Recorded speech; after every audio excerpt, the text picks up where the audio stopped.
Oke, selamat sore menjelang malam ya teman-teman ya. Oke, kita kembali lagi minggu ini, hari pertama di minggu ini ya. Kita mulai lihat market review kita hari ini. Hari ini kan topik kita adalah tentang saham-saham EBT ya. Teman-teman udah pernah research belum saham EBT?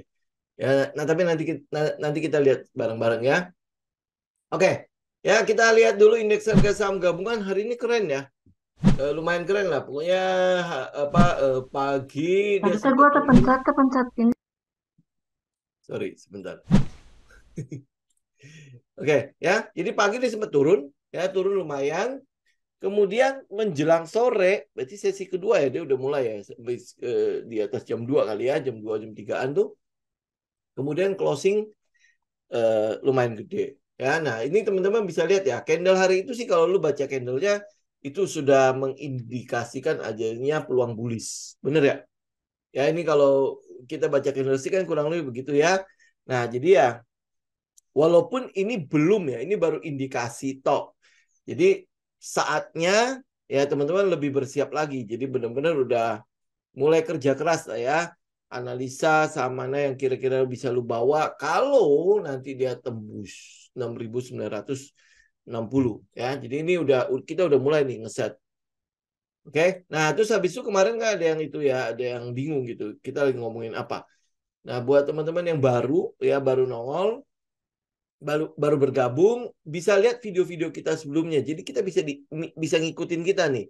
Jangan sampai nanti lu taunya scalping, lu taunya itu cuman apa yang penting gua akan dikasih tahu entry di mana ya, terus habis stop loss juga belum tentu mereka punya ya. TP-nya di mana ya? Itu yang sering dilihat sama mereka kan. Nah, jadi jangan sampai nanti kita nggak satu frekuensi nih. Jadi akhirnya lu bingung, nanti lu pusing-pusing sendiri. Kita juga susah untuk jelasin kenapa lu akhirnya pusing gitu ya. Jadi buat teman-teman yang masih baru, eh, cek kembali deh. Ini kan cukup banyak nih video-video yang sudah kita posting di YouTube kan.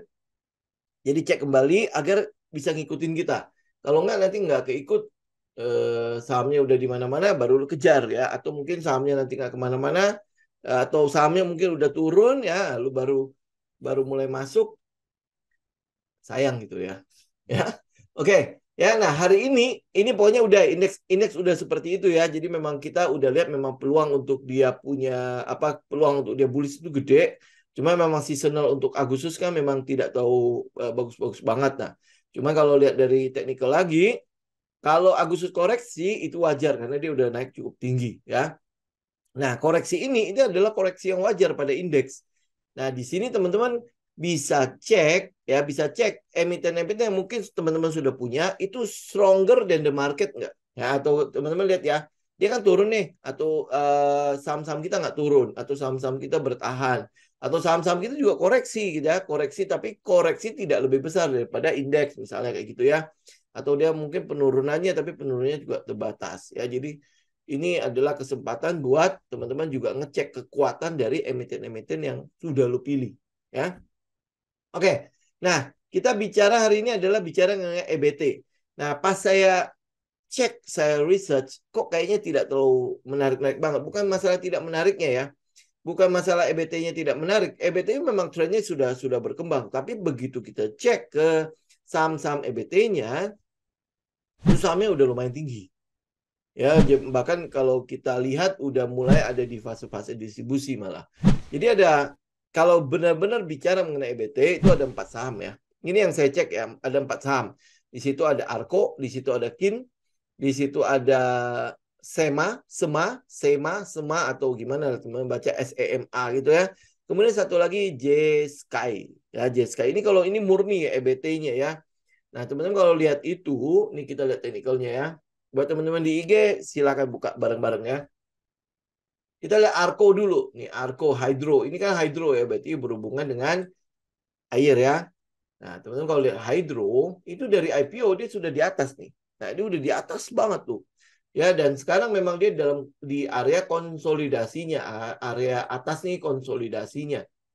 Nah, kita belum tahu nih, kalau cek story-nya sih memang belum ada indikasi EBT-nya akan mulai kembali gitu ya. Tapi ya memang dilihat dari belakangan ini ya soal apa polusi udara, Jakarta itu menjadi nomor 1 lagi. Nah, apakah ini akan mulai digerakkan lagi?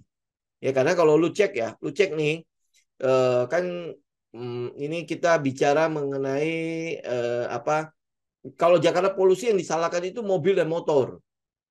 Mobil dan motor itu kan itu yang sering disalahkan. Padahal kalau dicek ulang ya, dicek ulang ternyata di sekitar Jakarta itu ada daerah industri. Ya, ada daerah industri. Jadi daerah industri lumayan gede ya.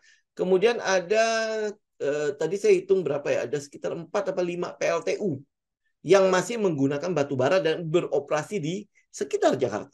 Salah satunya mungkin yang PLTU Muara Karang tuh ya. Nah, PLTU Muara Karang, kemudian teman-teman cek deh yang lain tuh. Nah, itu jadi penyumbang untuk ini untuk apa polusinya itu nggak cuma mobil sama motor doang gitu. Itu mungkin sekitar 30% kalau saya tidak salah ya. Nah, tapi yang lebih gede itu adalah daerah industri sama si PLTU-nya.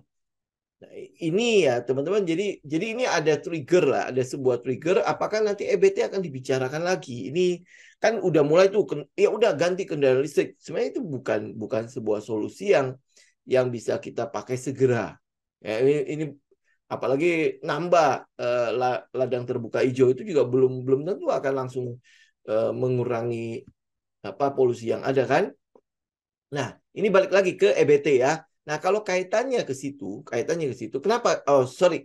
Mungkin ini banyak sekali yang nanya juga ya. Sekalian saya sekalian lah saya jawab ya. Kenapa ya lu mesti cari story gitu ya? Kenapa nggak full technical saja? Oh, boleh lu full technical silakan gitu. Tetapi gini, teman-teman mungkin bisa membedakan antara spekulasi sama kalau kita investasi atau kita trading mentradingkan sesuatu gitu ya. Kalau spekulasi, ya berarti kita melihat ke teknikal kan. Ini bisa aja banyak sekali spekulasi yang bisa lo lakukan. Kenapa? Karena setup saya sama setup banyak orang mungkin berbeda. Nah, jadi untuk melihat sebuah trend, ya sebuah trend itu pasti akan berbeda-beda kan. Sudut pandang banyak trader itu pasti beda. Nah, tetapi mana yang menyatukan trader-trader itu? Yaitu ceritanya. Kenapa? Karena buat saya nih, saya trading, saya investasi, itu saya bukan membeli sahamnya loh. Saya bukan membeli emitennya, saya bukan membeli Arko. Tapi yang saya beli itu adalah bisnisnya. Bisnis dia itu berkembang apa enggak? Gitu. Ini sekarang kita bicara mengenai EBT. EBT itu berkembang apa enggak? Gitu. Kalau dia EBT bisnisnya tidak berkembang, ngapain kok masuk ke situ? Gitu ya, cukup jelas ya. Ini mungkin analoginya gini aja deh. Semalam saya beli ketoprak ya, beli ketoprak enak ketopraknya. Nah, kalau ketopraknya enak nih. Kalau lu adalah pebisnis ya, apa yang lu lakukan? Lu beli abangnya, jangan beli gerobaknya. Kalau lu beli gerobaknya doang, nggak ada gunanya, bener nggak? Yang ngeracik bumbu itu adalah si abangnya. Nah, jadi yang lu mesti beli itu si abangnya. Gerobak mah urusan nanti, gampang kita bisa bangun sendiri kan, kita bisa bikin lebih bagus segala macam. Abangnya yang ngeracik bumbu itu lu beli. Ya, ini kita ngomongin soal bisnis ya, nggak ada urusan soal kemanusiaan ya. Nanti kalau saya ngomongnya agak gimana-gimana, tolong dimaklumi. Kita bicara mengenai konteksnya bisnis, oke? Nah, si abangnya kita akan meng-hire abang itu, menggaji abang itu selama si abang itu masih bisa ngeracik bumbu, bener nggak? Ya masih bisa membuat bisnis ketopraknya itu jalan.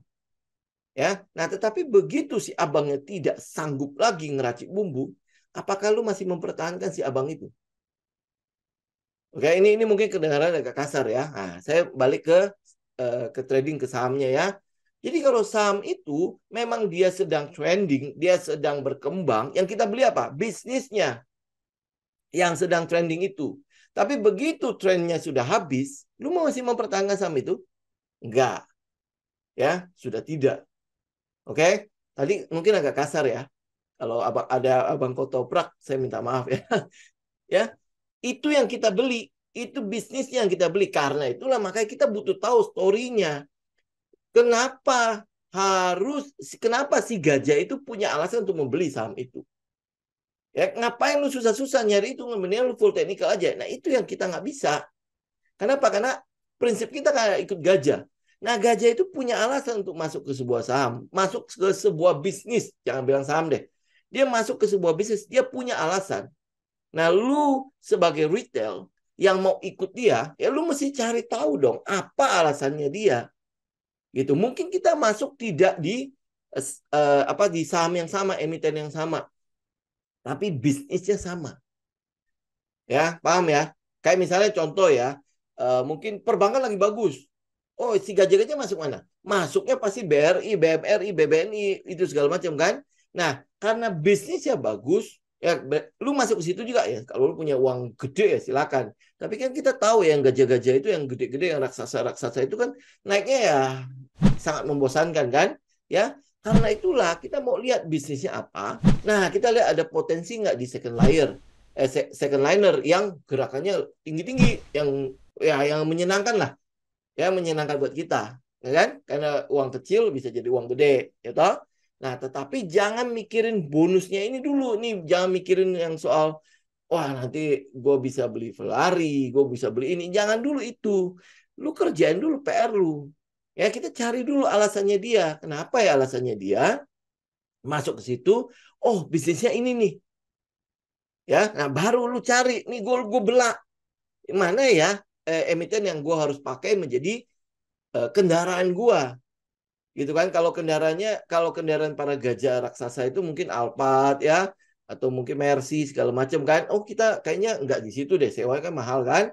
Oh yang di bawahnya deh, yang mungkin ada Camry kah ya, atau Expose itu bagus tuh. Saya nggak promosi ya, Expose ya generasi terbarunya Expander itu bagus tuh. Kemarin saya sempat cobain soalnya. Ya, itu bagus. Nah, lu mungkin bisa ambil ke situ kalau memang ada di daerah-daerah situ. Nah, itu mungkin gerakannya jauh lebih kencang. Maksudnya gini loh.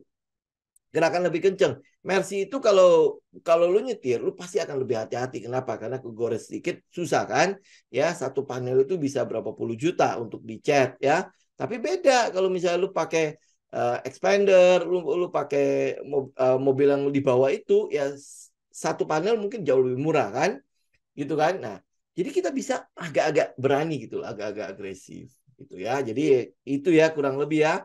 Jadi kalau ditanya lagi, kenapa gue mesti cari alasan, kenapa gue mesti ngerjain PR-PR kayak gitu, ya karena itu. Kenapa nggak lu nggak full ke technical? Karena gue bukan spekulan yang cuma membaca technical talk. Kalau gue cuma membaca technical talk, berarti gue bisa aja ngambil saham-saham yang kayak J-Sky. Lu coba bayangkan. Ya, ini kita ngomongnya EBT ya. Ini kalau J-Sky, gue beli ini enggak? Ya, gue beli saham gini enggak? Pasti tidak. Kenapa? Karena analogi tadi. Walaupun bisnis EBT-nya bagus, ya, bisnis EBT-nya bagus, belum tentu si manajemen perusahaan itu mampu untuk menangkap kesempatan itu. Itu karena itulah makanya setelah story gue dapat, gue mesti ngecek dulu. Kira-kira nih, oh ini bisnis lagi bagus. Ini ada kemampuan nggak si manajemen itu menangkap peluang itu? Kalau nggak ada, ngapain gue beli? Memang iya bisnis di situ lagi bagus. Ya memang bisnis di situ lagi bagus. Tapi manajemen yang nggak punya kemampuan untuk ngejar, nggak punya kemampuan untuk menangkap bisnis itu ya buat apa? Ya paham ya? Ya jadi makanya urutannya kemudian baru ke teknikal. Ya baru ke teknikal. Makanya kenapa kita ada di aliran namanya teknofundamentalis gitu. Jadi nggak murni teknikal ya, tapi teknikal itu membuat apa yang menjadi PR-PR kita atau apa yang menjadi analisa-analisa kita sebelumnya itu menjadi objektif. Oh, benar nggak ada si gajah di dalamnya segala macam. Ini kayak contoh ya, teman-teman lihat J-Sky, lihat Sema ya, mana nih? Nih, Sema ya. Nah, ini beda banget perjalanan teknikalnya sama si Arco. Ya, Arco lihat nggak? Ya, setelah IPO dia naik. Dia di atas gitu loh. Yang Sema sama si J-Sky di bawah. Sama si Kin satu lagi. Mana dia? Agak lama dikit. Sebentar ya. Tenteng, tenteng, tenteng. Nah, komputernya lama. Nih, misalnya kayak Kin. Ya, Kin juga sama kan? Pergerakannya memang dia sempat turun. Ya, kemudian habis itu apa? Dia udah naik. Naik gitu loh. Ya, jadi Arko si Kin Zikin itu beda dengan si Jessica yang masih Emma. Jadi kalau lu nggak lihat kemampuan si manajemennya, ya lu bisa aja pilih salah pilih kan. Saya nggak tahu teman-teman ada nggak yang kejebak di Jessica ya. Pasti banyak itu karena itu adalah saham yang sempat ngetren, ya sempat dibuat viral gitu lah ya. Ya, nah kayak gitu loh. Jadi kenapa alur itu penting? Alur itu penting ya. Bah, habis itu baru lu menganalisa teknikalnya. Kira-kira teknikalnya seperti apa. Oke. Nah, balik lagi ke topik kita hari ini yang itu EBT. Jadi kalau lu lihat EBT bagus, oh bagus gitu ya. Oke, bagus, tetapi saham-sahamnya sebenarnya udah di atas-atas gitu. Jadi ini mungkin yang mendorong teman-teman untuk uh, apa namanya membahas si EBT. Jadi pas saya lihat EBT ya oh kayak gitu. Ya udah di atas-atas. Kita nggak mungkin ngejar saham-saham begini. Itu ya kayak Arko ya. Saya yakin banget kok banyak sekali yang kesemsem sama udah closing. Ya. Eh, kesemsem sama habis dari IPO si Arko itu sempat naik sampai 200% lebih. Gitu kan? Jadi kayaknya wah ini adalah sebuah kesempatan ya. Padahal kalau lu lihat itu udah ketinggian. Nah, bagaimana kalau misalnya kayak gini? Terus ya memang bisnis EBT-nya masih bagus ya, bisnis EBT-nya masih bagus. Nah, teman-teman bisa lihat ada saham-saham yang bukan yang second liner, mungkin ada di first liner yang juga bisa lu perhatikan. Oke? Nah, jadi ada beberapa nih, 2, 4, hampir sekitar 6 saham ya, teman-teman bisa perhatikan. Tapi ini perhatikan ya, bukan berarti udah boleh masuk. Oke? Ya, jadi ini saya mencoba untuk berhati-hati sekali ya. Satu adalah DSSA. Ini dia masuk ke EBT. Ya, dia masuk ke bisnis EBT. Oke, tapi teman-teman perhatikan catnya. Nih. Ini ya, ini punya Sinarmas kan. Ini catnya begini. Ini artinya apa? Artinya likuiditasnya kurang. Likuiditasnya sangat-sangat kurang. Kita bisa cek ya di order book-nya. Teman-teman bisa lihat order book ya. Terus habis itu tadi sama apa? DSSA. Nih, teman-teman lihat ya order book-nya. Cuman ini maksimal cuma 50 lot ya. Kemudian 5 lot segala macam. Nah, ini itu udah pasti tidak mungkin kita masuk situ. Ya, tapi kalau misalnya teman-teman punya satu lot itu berarti 54.000 sekitar 5 jutaan ya. Ya, kalau dulu cuma mau beli satu lot doang silakan bisa. Ya, tetapi ini udah pasti saham-saham yang tidak menyenangkan. Ya, udah fix tidak terlalu menyenangkan ya. Kenapa? Karena lot size-nya sedikit. Nah, kalau lot size sedikit udah lu tinggal coret aja udah nggak usah lihat lagi. Ya, saham kayak gini. Ini saya hanya kumpulin aja saham-saham yang saham lama, pemain-pemain lama, tetapi masuk ke bisnis EBT. Ya. Yang kedua adalah PTBA. Ya, PTBA. Ini saya sebut doang ya, tapi bukan berarti teman-teman udah boleh masuk. Ya, ini teman-teman lihat PTBA. Oke. Kalau lihat dari teknikalnya, ini sebenarnya cukup menarik. Kenapa? Karena gap di situ. Ini gapnya itu. Ya, gapnya luar biasa. Teman-teman nanti lihat deh. Saya baru ngecek tadi satu saham tuh UNTR. Karena udah mau nutup gap. Padahal tadi dia begini. Ya. Nih, gapnya sampai ke 3.600-an, 3.700. Bahwa berarti nanti akan nutupin gap. Ingat ya, gap ini itu bukan berarti harus segera ditutup. Itu tidak ada keharusan market itu segera menutup gap ya. Kenapa? Ya karena balik lagi ke bisnisnya. Apa yang sedang terjadi pada PTBA saat ini yaitu komoditas utamanya itu lagi jelek-jeleknya. Ya, itu turun kan dari 400 menjadi 100. Sekarang udah mulai dikit-dikit naik lah. Ya. Jadi teman-teman tahu ya PTBA itu adalah batu bara kan. Dan kalau lu lihat story-nya segala macam ya, ini PTBA itu sebenarnya adalah salah satu saham atau emiten yang memberikan high dividends. Ya, jadi ini pasti akan diincar oleh orang-orang lah ya. Tetapi saat ini ya kita belum masuk. Ya, saat ini kita belum masuk. Kenapa ya? Karena volumenya semua juga nggak ada. Ini tanda-tanda tidak ada apa-apa di sini. Ya, volumenya juga nggak ada. Ya, ini nanti kita akan lihat akan ada kenaikan-kenaikan pada volume. Nah, itu di situ baru kita mulai perhatikan si PTBA. Ya, ini saya hanya mention aja. Jangan, udah gue beli lah ya. ini nanti udah deket-deket support di 2.600, itu udah gue incar lah. Enggak, ini saya cuma menyebut aja. Kenapa? Karena kita ngelihat memang bisnis EBT itu adalah bisnis yang mungkin akan trending. Ya, itu sudah trending sebenarnya. Tinggal tenggelam karena kebijakan pemerintah belum ke EBT-nya. Ya nggak tahu kenapa, mungkin karena cadangan batu bara yang masih kegedean. Jadi kalau langsung di switch ke situ, pemasukan pemerintah dari batu bara itu kan akan berhenti. Nah, itu mungkin masih membuat si pemerintah masih cukup setengah hati lah untuk menjalankan si EBT-nya. Ya, walaupun itu udah penting banget lah ya, kita lihat perubahan iklimnya udah luar binasa kan. Ya, sekarang El Nino gimana kekeringannya kan udah tambah lama nih. Ya, ini lama-lama kan pasti akan mengancam pangan kan. Lu kalau nggak bertindak juga ke EBT, ya itu bagaimana gitu kan.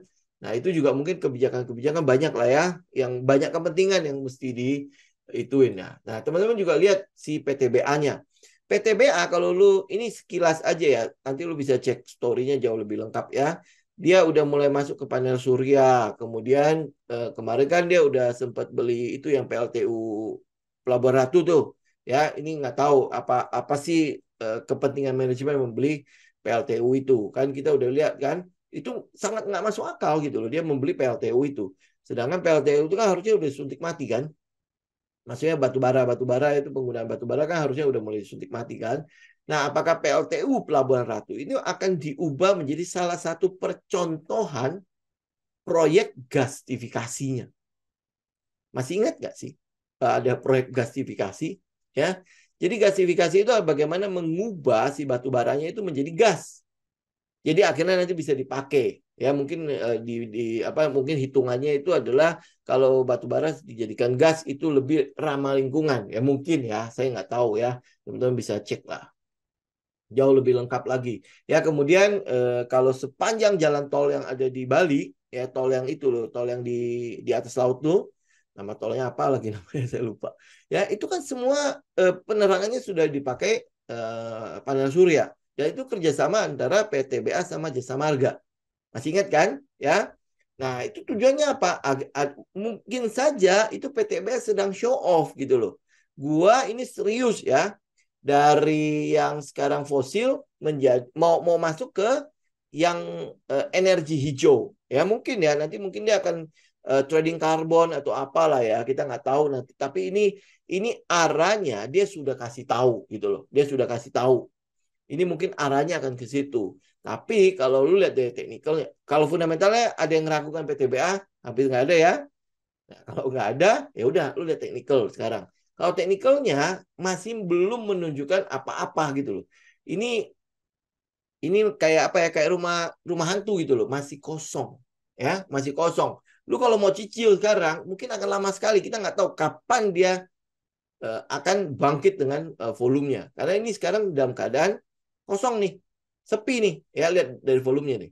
Lihat dari volume ini sepi. Ya kalau saya gedein, kamu bisa lihat ya, waktu dia rame tuh, lihat tuh, rame. Lihat nggak volumenya? Ini rame nih, ini namanya rame. Ini rame, ya. Kemudian sampai ke atas atas mulai sepi tuh. Nah ini mulai sepi kan. Nah di sini juga sama, artinya sepinya ini sama kayak di sini, kayak sekarang. Ya lagi sepi. Memang lagi nggak ada katalis sama sekali untuk si PTBA. Kenapa? Karena si batu baranya sedang, ya, saya boleh bilang hancur nggak? Hancur-hancurnya lah ya. Itu ya, ini PTBA. Ya, jadi teman-teman bisa perhatikan kalau dia udah muncul volume-volume, tolong kasih tahu saya. Karena saya nggak mau ketinggalan lagi kayak saham yang satu ini. Ya. Ini padahal udah saya liatin loh. Ya, saham yang ini sudah saya perhatikan loh. Teman-teman mungkin lihat ya, ini kan mirip-mirip PTBA nggak? Ya, mirip-mirip PTBA nggak? Kalau saya ini kecilin di sini. Ya nih, nah ya mirip nggak? Ya mirip-mirip kan ya sama PTBA kan? Cuma memang ini agak gendut aja. Ya dia di 20 ribuan, agak premium lah harganya kan. Tetapi ini ya sama. Ya, setipe dengan PTBA, setelah money spot, kemudian dia lanjut. Ya setelah money spot di sini nih. Padahal saya udah perhatikan, cuma ketinggalan juga. Saya memang juga harganya juga sih membuat saya tidak terlalu berminat ya. Tapi ini teman-teman bisa lihat ya bagaimana dia naik. untuk nutupin gap itu sampai ke sekitar 31.000. Ini udah nggak bisa teman-teman kejar lagi. Ini juga dia salah satu saham yang sedang masuk ke apa itu namanya EBT. EBT mungkin untuk energi baru dan terbarukannya belum terlalu gede. Itu baru kemarin dia mengakuisisi kan, ya baru mulai masuk ke situ, ya baru mulai masuk ke situ. Jadi tapi ini cuman ya harganya memang agak-agak inilah agak-agak tinggi. Kayak kalau sekarang saya sih cenderung pasti nggak mau masuk. Tapi kalau dia masih di bawah sini, ini yang tadi di sini nih. Saya nggak tahu Pak John udah berapa ya. Ya ini juga Pak John juga diam-diam aja sih. Ya, nih. Ya kalau dia masih di bawah sini, mungkin saya ambil. Ya kenapa ya? Karena saya cuma mau sampai ke atas doang untuk swing doang ya. Nah, ini untuk si UNTR. Nah, UNTR ini sebenarnya adalah sebuah perusahaan yang hampir boleh bilang komplit segalanya. Ya, kalau saya boleh katakan gitu ya. Hampir boleh bilang komplit segalanya. Dia emas ada, terus habis itu dia nikel ada, dia batu bara ada, kemudian dia konstruksi ada. Konstruksinya tahu kan dari mana? Konstruksinya dari ACST. Kemudian baru-baru ini dia mengakuisisi, yaitu lewat anak perusahaannya mengakuisisi apa kan, teman-teman bisa cek lah ya. Itu boleh dibilang ini perusahaan komplit banget. Kenapa nggak Astra yang ngambil itu semua ya? Kenapa taruhnya di sini semua? Saya nggak ngerti juga ya. Wah, ya cuman sayang aja sih karena apa harganya memang cukup premium gitu. Nggak semua retail bisa akan berkumpul di sini. Ya tapi ya anak-anaknya sih lumayan lah kayak ACST teman-teman mungkin udah sempat punya ACST. Nah, kita tinggal itu aja ya pelan-pelan ke situ. Tapi ini menariknya adalah kita melihat ada sebuah kesempatan untuk nge-swing sampai ke sekitar 31.000. Tapi sekarang udah teman-teman nggak usah masuk lagi ya. Jadi yang teman-teman bisa perhatikan tadi PTBA ya, UNTR sudahlah lupakan aja lah. Tapi ini sekalian saya sebut ya, sekalian saya sebut karena itu udah termasuk di dalam saham-saham yang premium yang ada di first liner tetapi dia ngurusin EBT atau berbisnis EBT ya. Terus habis itu ada Adaro ya, Adaro tahu dong ya. Dia juga udah mulai masuk ke si EBT-nya. Nah, teman-teman bisa lihat Adaro. Apa yang teman-teman lihat dari Adaro? Ya, kalau story-nya teman-teman cari sendiri ya. Oke. Karena saya nggak riset semuanya gitu. Nah, teman-teman lihat Adaro ya. Apa yang sedang di sini, yang sedang terjadi di sini, kita melihat adalah penurunannya sudah kelar. Ya, penurunan ini ingat dulu ya. Saya bilang penurunannya udah kelar, itu bukan berarti low-nya itu nggak akan ada lagi. Ini turunnya udah kelar. Ya, turunnya udah kelar, kemudian dia sekarang lagi sideways. Nah, jadi apa yang teman-teman tunggu? Ya tunggu ya di bawah situ di sekitar 2000.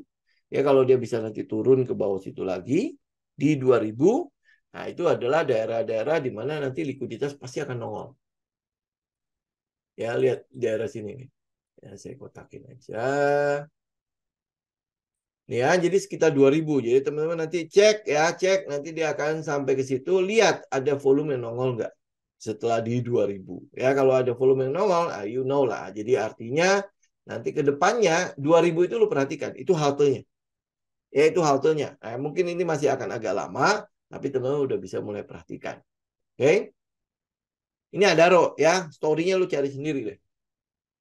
Kemudian ada satu namanya Indika Energy. Ya, Indika Energy story-nya di mana? Ya, story-nya ada di EBT-nya di mana? EBT-nya ada di mobil listrik. Ya, barang sama Foxconn. Foxconn itu kalau tidak salah itu adalah salah satu produsen dari iPhone ya. Ya, benar ya? Nah, ini teman-teman juga bisa perhatikan adalah daerah sini nih. Daerah 1700-nya. Ya, artinya kan pabriknya sendiri belum jadi kan? Benar nggak? Pabriknya kalau nggak salah akan beroperasi 2024 atau 2025 awal. Kalau saya tidak salah. Ya, jadi ini teman-teman jadi perhatikan. Dia bikin mobil listrik sekaligus baterainya. Kalau baterainya saya teman-teman cek lagi ya. Tapi yang pasti itu mobil listriknya. Ya, jadi ini teman-teman lihat. Kalau Adaro, PTBA, kemudian si Indi, ini sekarang memang dapat sentimen yang cukup negatif dari batu bara. Tapi penurunannya itu sudah kelar. Jadi price in untuk batu bara yang di harga sekarang itu sudah di situ ya. Nah, sekarang yang kita mau tunggu itu adalah bagaimana ekspansinya. Karena kita tahu ke depannya bisnis batu baranya ya paling cuma begitu-gitu aja ya, stagnan begitu aja gitu. nggak tiba-tiba melonjak kayak kemarin lagi. Kalau kemarin ya lu nggak usah pikirin ekspansi lah ya. Lu di batu bara aja udah cukup makan banget gitu kan. Nah, tapi kalau sekarang ya setelah mungkin akan balik ke EBT, Eropa itu akan mulai bicara lagi tentang pemanasan global dan sebagainya ya. Nah, ini batu bara ini kan balik lagi nih ke apa namanya ke sunset bisnisnya kan. Jadi mereka harus melakukan ekspansi sama kayak UNTR lah. UNTR sih pokoknya keren banget lah.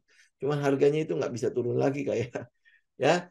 Nah, itu mungkin nggak nanti si Indi ya, Indi itu akan mengarah ke situ ya, kita akan tinggal lihat ya bagaimana si mobil listriknya. Ya kayaknya sih cukup serius lah Foxconn sama si Indi ya, nggak kayak si Antam sama LG Chem ya. Ya, harusnya sih tidak ya, karena bisnis to bisnis kan mereka kan. Oke, nah kalau ada row tunggu di 2000-an, ini kalau Indi itu tungguin sekitar 1700-an. Ya, 1700. Jadi tungguin dia turun aja ke bawah situ. Ya, nanti teman-teman juga lihat nanti di area sekitar 1700 nongol nggak volumenya. Ya, kalau nongol lah itu udah tanda-tanda. Lu bisa cicil daerah situ. Cuman ya, kalau cicil di situ mungkin lebih terlalu awal ya. Ya, tapi ya kalau lu mau keep gitu ya. Ya, lu mau keep ya mungkin untuk agak-agak long ya sudah silakan di daerah situ-situ lalu ambil. Ya ini Indi. Kemudian yang terakhir itu adalah si ini. Si Toba. Ya kalau Toba sih mungkin teman-teman udah sering dengar lah ya cerita-ceritanya dia ya. Tetapi kalau si Toba, ini saya pakai weekly aja ya. Nih kalau Toba, ini mungkin adalah saham yang terakhir yang akan saya ambil kalau tidak ada saham yang lain lagi. Ya you know ya sebabnya ya. Karena sebentar lagi nggak tahu masih jadi menteri nggak. Ya nih, teman-teman ya, kalau lihat dari si Toba, ini memang ada di daerah-daerah sekitar support. Ya, daerah sekitar support. Kemudian kita lihat ya, yang paling dekat itu sentimen untuk si Toba itu adalah motor listrik. Ya, motor listriknya yang mungkin katanya akan dapat insentif yang lebih. Ya, jadi dia akan dibuka untuk umum tuh. Kemarin kan dibuka dengan UMKM, tapi minim ya, minim yang mau. Nah, sekarang insentif itu akan dipakai untuk umum. Nah, apakah si Toba itu akan ngerespon? Kalau dia ngerespon, teman-teman tahu ya, ini mungkin dia baru akan ada di mengakhiri downtrendnya, baru akan mengakhiri downtrendnya. Jadi nanti kita mungkin masih akan tunggu Q3 bagaimana laporan keuangannya, mungkin sampai ke Q4 bagaimana laporan keuangannya ya. Ini yang teman-teman harus lihat di si Tobanya. Kemudian ekspansi di apa PLTU ya, PLTU yang dia garap di Sumatera itu udah mulai beroperasi belum ya? Yang saya ingat tuh cuma itu doang. Ya, nah, jadi kalau teman-teman lihat dari semua saham-saham yang saya bahas itu, teman-teman tahu lah ya, yang sedang saya incar itu yang mana. Ya, karena saya membicarakan itu cukup panjang kan, karena story-nya lumayan lengkap lah. Saya bisa ngumpulkan. Jadi ya, kalau tanya dari semua saham-saham itu, saya sedang menunggu PTBA. Ya, karena UNTR udah kelewat. Kalau bisa ngambil Wenter sih jauh lebih enak ya kalau kita bisa ambil daerah bawah. Tapi ya ini ingat saham ya UNTR itu saham saham yang apa ya, yang multi bisnis gitu loh. Jadi ya kalau sentimen ini nongol ya dia jalan juga. Tapi ini lebih kalau UNTR itu lebih ke arah buat swing. Sedangkan PTBA kita bisa pakai untuk lumayan panjang lah. Oke, nih kalau ini ya, kalau periode akumulasinya selesai, berarti kita ngincarnya mana? Incar high-nya aja. Gitu, lihat ya. High pertama itu adalah ini saya cuman ngomong incaran ya. Ini bukan berarti nanti oh ini ya. Oh iya gede banget ya di sekitar 4.200. Oh kalau gitu gue beli aja sekarang. Ya, tapi nanti lu nggak sabar nunggu dia sampai ke atas kapan? Ya, 4.200, incaran kedua itu 4.600 sampai goceng kalau nggak salah ya. Ya, itu incaran kita. Tetapi lu mesti tahu bahwa ini belum selesai, ini belum ada apa-apanya. Ya, belum ada apa-apanya. Ya, ini paling itu aja. Saya nggak mau terlalu ngarahin teman-teman ke arah PTBA ya. Oke, jadi ingat ya, kita belum belum mengkoleksi apapun dari si EBT. Karena apa? Karena memang belum ada yang bisa kita koleksi. Tetapi udah ada yang bisa kita watchlist. Ya salah satunya adalah PTBA ini. Itu watchlist ya. Ingat, watchlist. Ya watchlist itu tahu dong nunggunya apa kan? Tadi kan saya udah bilang kan, nunggu volumenya nongol. Ya, ini PTBA sekarang adalah seperti rumah hantu. Ya, saya ulangi ya. PTBA ini seperti rumah hantu. Ada bangunannya, ada rumahnya, tetapi penghuninya belum ada. Tahu dong penghuninya, kita butuh penghuni yang masuk. Ya, penghuninya. Ingat ya, penghuni yang mana yang kita mau harapkan dia masuk ya. Nah, itu belum masuk. Oke? Jadi teman-teman bisa watch di situ. Nah, itu kurang lebih untuk saham-saham si EBT. Oke, teman-teman. Saya pikir itu dulu ya teman-teman ya untuk hari ini ya. Kita ketemu lagi nanti di hari Rabu sebelum kemerdekaan. Ya, oke? Ya, semoga bermanfaat. Jangan lupa loh ya, teman-teman nanti tinggal dianalisa ulang. Ini bukan berarti saya sebutin saham-saham di sini, berarti besok lo langsung borong ya. Karena itu udah berapa kejadian, saya nggak mau teman-teman seperti itu. Jadi cek dulu, recheck ya, bikin PR-nya, sesuaikan dengan karakternya, bikin trading plan, you trade your plan. Ya, jadi jangan ya pokoknya dia naik, gue kejar gitu. Oke, ya ini teman-teman ya kita kita cuman share ide aja ya. Jadi ya apa untuk actionnya ya balik lagi ke karakter masing-masing ya, ke setup masing-masing. Oke, sampai ketemu lagi teman-teman. Thank you semua. Saya izin pamit ya. God bless.